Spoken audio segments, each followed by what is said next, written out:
രാജ്യത്തെ 1 കോടിയിലധികം വരുന്ന ജനങ്ങളുടെ പേ റിവിഷൻ ശമ്പള പരിഷ്കരണം അതിൻ്റെ പ്രോസസ്സ് നടന്നു വരികയാണ്. ഇവിടെ നമ്മൾ 3 മാസം സമയം കൊടുത്തു, ഒന്നും നടന്നിട്ടില്ല. ഇനി അത് ബാക്കി സമയം കൊടുത്ത് എടുക്കണം. 12ാം ധനകാര്യ കമ്മീഷൻ്റെ ശമ്പള പരിഷ്കരണ കമ്മീഷൻ്റെ കേരളത്തിലെ ഓർഡറിന്. ഡൽഹിയിലാണെങ്കിൽ നവംബർ മാസം 3-ാം തീയതി 2025 നവംബർ 3 എന്ന് പറഞ്ഞാൽ ഇപ്പോൾ ജൂലൈ ആയല്ലോ. ഇനി ആഗസ്റ്റ്, ജൂൺ, ജൂലൈ ആണിപ്പോൾ. ആഗസ്റ്റ്, സെപ്റ്റംബർ, ഒക്ടോബർ, നവംബർ കൊണ്ടൊക്കെ ആവുകയുള്ളൂ. എന്തായാലും ഒരു വർഷം എടുക്കുന്നുണ്ട്. 2025 നവംബർ 3-നാണ് കമ്മീഷനെ വെച്ചിട്ടുള്ളത്. ആ കമ്മീഷൻ്റെ ഫസ്റ്റ് റൗണ്ട് പരിപാടികളെല്ലാം കഴിഞ്ഞു. ഇനി ഹിയറിങ്ങിലേക്ക് പോവുകയാണ്. ഈ പ്രോസസ്സൊക്കെ കേരളത്തിലും ചെയ്യണം. പോകുമ്പോഴാണ് പുതിയ ഡിമാൻഡുകൾ ഉയർന്നു വരുന്നുണ്ട്. 6-7 തീയതികളിൽ ഭുവനേശ്വറിൽ വെച്ച് നടക്കുന്നു പരിപാടി, ഹിയറിംഗ് നടക്കുന്നു.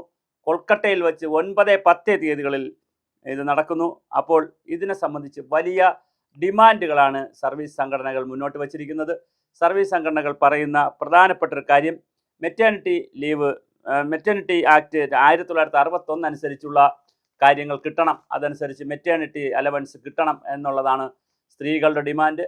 5 വർഷത്തിലൊരിക്കലാക്കണം ശമ്പള പരിഷ്കരണ കമ്മീഷൻ്റെ കാലാവധി. ഇവിടെയാണെങ്കിൽ 10 വർഷത്തിലൊരിക്കലാക്കണമെന്ന് പറഞ്ഞാണ് ധവളപത്രം വെച്ചിട്ടുള്ള KM ചന്ദ്രശേഖരൻ പറഞ്ഞിരിക്കുന്നത്. കേന്ദ്രത്തെ പോലെ 10 വർഷമാക്കണമെന്ന്. അപ്പോൾ കേന്ദ്രത്തിലേക്ക് യൂണിയൻകാർ വെച്ചിരിക്കുന്ന ഡിമാൻഡ് എന്ന് പറഞ്ഞാൽ 5 വർഷം ആക്കണമെന്നാണ്. അപ്പോൾ നല്ല തമാശയുണ്ട്. ഇവിടെ ഉള്ളവർ 10 വർഷം ആക്കാൻ പോകുന്നു, കേന്ദ്രത്തിലുള്ളവർ 10 വർഷം എന്നുള്ള 5 വർഷം ആക്കാൻ പോകുന്നു എന്നല്ല, അതിൻ്റെ ഡിമാൻഡുണ്ട്. അതുപോലെ തന്നെ മെഡിക്കൽ അലവൻസ് 3000 രൂപ ആവശ്യമുണ്ട് എന്നുള്ള ഒരു പെർ മന്ത് 3000 രൂപ ഫിക്സഡ് ആയിട്ട് ഒരു മെഡിക്കൽ അലവൻസ് വേണം എന്നുള്ള ചർച്ചകളും ഡിമാൻഡുകളും യൂണിയൻകാർ മുന്നോട്ട് വെച്ചിട്ടുണ്ട്. അതുപോലെ തന്നെ മിനിമം സാലറി ഇന്ത്യൻ റെയിൽവേയായി ബന്ധപ്പെട്ട ടെക്നിക്കൽ യൂണിയൻകാർ വെച്ചിരിക്കുന്നത് 52,000 രൂപയാണെങ്കിൽ മറ്റ് പല സംഘടനകളും സർവീസ് സംഘടനകളും വെച്ചിരിക്കുന്നത് 65,000 മുതൽ 69,000 വരെ വെച്ചിട്ടുണ്ട്.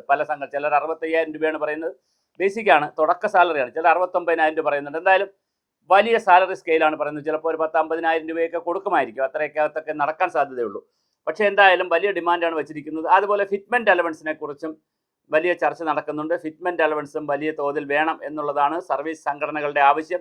എന്തായാലും ജൂലൈ മാസത്തിൽ 6-7 തീയതികളിൽ ഭുവനേശ്വറിൽ നടക്കുന്ന ചർച്ചയും 9-10 തീയതികളിൽ കൊൽക്കത്തയിൽ നടക്കുന്ന ചർച്ചയുമൊക്കെ അടിസ്ഥാനപ്പെടുത്തിയായിരിക്കും അടുത്ത റൗണ്ട് ഡിസ്കഷൻസ് നടക്കുന്നത്. പല റൗണ്ടുകൾ ഡിസ്കഷൻ നടക്കും. ഇതിനിടയിൽ കഴിഞ്ഞ ശമ്പള പരിഷ്കരണം 10 വർഷം മുമ്പ് നടന്ന ശമ്പള പരിഷ്കരണത്തിൻ്റെ 7ാം ശമ്പള പരിഷ്കരണ വർഷത്തിന് അനാമലികൾ ധാരാളമുണ്ട്. കാരണം പല വിഭാഗക്കാർക്കും പല തരത്തിലാണ് ശമ്പള പരിഷ്കരണം വരുമ്പോൾ പ്രശ്നങ്ങൾ ഉണ്ടാവുന്നത്. അപ്പോൾ അതൊക്കെ അനാമലികളൊക്കെ പരിഹരിക്കുന്നതിനുള്ള നടപടികളുണ്ടാവും.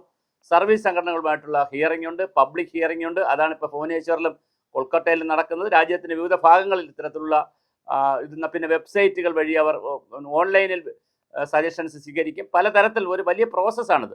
ആ പ്രോസസ്സ് കഴിഞ്ഞ് ജൂലൈ 10 കൊൽക്കത്തയിലെ മീറ്റിംഗ് കഴിഞ്ഞാൽ വീണ്ടും അവർ ഇതിൻ്റെ സ്കെലിട്ടൺ പബ്ലിഷ് ചെയ്ത് കഴിഞ്ഞാൽ അതിന്മേൽ ചർച്ച നടക്കും. അങ്ങനെ ഈ വർഷം ഒരു 2-3 മാസം കൊണ്ട് നവംബർ കൊണ്ടെങ്കിലും ശമ്പള പരിഷ്കരണത്തിൻ്റെ 12ാം ശമ്പള പരിഷ്കരണത്തിൻ്റെ വിവരങ്ങൾ വരുമെന്നാണ് മനസ്സിലാക്കുന്നത്.